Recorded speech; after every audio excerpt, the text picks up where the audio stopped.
राज्य सरकार अनुगुल जिल्लारो आरंभ करिसेंती नुआ ओ कार्यक्रम आज अनुगुल बिजु मैदान ठारे आरंभ होइथिबा एही कार्यक्रम रे शताधिक छात्र छात्री जोग देथिले। युवक युवती माननकु ओडिशार कला ऐतिह्य संस्कृति और परंपरा संपर्क में जागरण करने उद्देश्य रे माननीय मुख्यमंत्री नवीन पट्टनायक निर्देश क्रमे एही कार्यक्रम आरंभ करा जायछि। युव छात्र माननकु नै नवीन पट्टनायक देखिथिबा स्वप्न को साकार करने को एभली कार्यक्रम आयोजन करा जायछि। अनुगुल जिल्लारो आरंभ होइथिबा एही कार्यक्रम परवर्ती समय रे जिला परे जिल्ला रे आयोजन कराजिबो। एभली कार्यक्रम जरिया युवक युवती और छात्र छात्री माने प्रेरणा पाइबा सह नुआ ओडिशा गठन करिबार मुख्य पुरोधा साजी पारिबे। राज्य सरकार युव पीढ़ी पई खेल शिक्षा आदि विभिन्न क्षेत्र में बहु प्रकार सुविधा सुजोग तैयारी करिसेंती, जहाँकि भविष्यत रे सेमानक पई बहु लाभदायक हेबो। एहा सह सेवा मनोभाव नै ओडिशा को शिखर रे एही युव पीढ़ी पहुंचाई पारिबे। एथिपई एभली एक कार्यक्रम आयोजन करा जायथिला।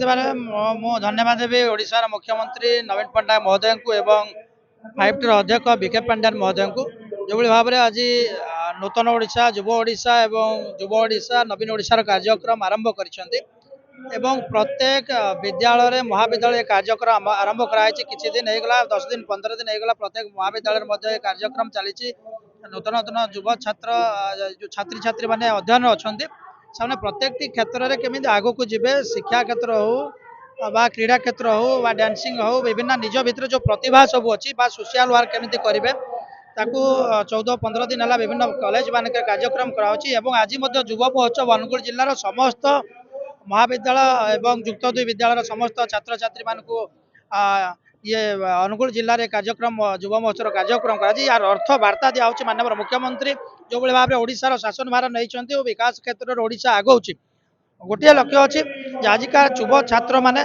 छात्र छात्री माने जदि सामाजिक कार्यक्रम को आपणेबे एवं निज भितर प्रतिभा को प्रतियोगी मनोभाव नहीं कार्यक्रम करेंगे एवं स्वास्थ्य शिक्षा गमनागमन क्षेत्र ओडिशा जो भाव में विकसित भाव में बढ़ुची जदि आजिका छात्र छात्री ये कथा को हृदयंगम करेंगे विकास क्षेत्र में माननीय मुख्यमंत्री विकास धारा को समस्त सामिल है केमिति सामाजिक क्षेत्र में निजर कर्तव्य पालन करने सहित निज प्रतिभा को प्रतिपादन करेंगे से भाया कार्यक्रम आज युव ओडिशा नवीन ओडिशा कार्यक्रम करा जाउछि। सबु योजना भितर एक अभिनव योजना कर जो फेस्टिवल आज अनुष्ठित करा जाउछि अनुगुल जिल्लारू आरंभ होइछि। किभली भाव में छात्र छात्री माने आगो को स्वावलंबी हेबे किभली भाव में तांकर उन्नति प्रगति क्षेत्र में आगो को जाई परिबे एवं सेमान को नुआ दिशा भी मध्य दिया जाइछि जे पिला माने इंजीनियर डॉक्टर भली कोचिंग नवा पाई चाहिए से मागणार रे कोचिंग दिया जिवो एवं खेल क्षेत्र में अन्य क्षेत्र में मध्य किभली भाव में स्वावलंबी हो पारे पिला माने निजर ना को मध्य उच्चा करि परिबे। ये होची माध्यम पूर्वर स्कूल एवं कॉलेज मानकर जो भली भाव में अवस्था थिला ताको 5T रूपांतरीकरण करा जायछि।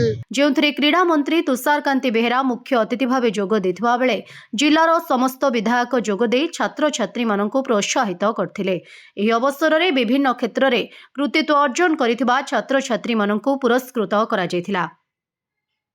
देखो नुआ ओडिशा युव ओडिशा और नवीन ओडिशा ये हूँ माननीय मुख्यमंत्री गोटे मानस पुत्र कहले अत्युक्ति हे ना। ये चिंताधारा गोटे आप आंदोलन में परिणत है कहीं जेहेतु युववर्ग को लेकिन आम चलुचु आम दल युववर्ग को धरिक चलुची तेणु युववर्ग हूँ आगामी दिन हूँ भविष्य एवं किभली भाव में नुआ ओडिशा युव ओडिशा नवीन ओडिशा माध्यम पिला मानकु क्रीड़ा क्षेत्र में एवं आपनकर संस्कृति क्षेत्र में एवं आपनकर सामाजिक क्षेत्र में सश्लिष्ट करा जिवो। तो आज तो आमर sports department higher education department रो नुआ ओडिशा डिस्ट्रिक्ट फेस्टिवल थिला जोतरे कि विभिन्न पिला माने आसिले विभिन्न कंपटीशन हेतिला कॉलेजेस रे तार प्राइज डिस्ट्रीब्यूशन मध्य हबो आ गोटे पिलांको माने एंथुसियास्ट करबा डिस्ट्रिक्ट फेस्टिवल थिला हमर बहु मोर देन 10,000 स्टूडेंट पार्टिसिपेट करचंती तो आशा करछु जो उद्देश्य हेतिला सेटा संपूर्ण। अनुगुल जयंत प्रधान को रिपोर्ट न्यूज़ 10 नोडिया।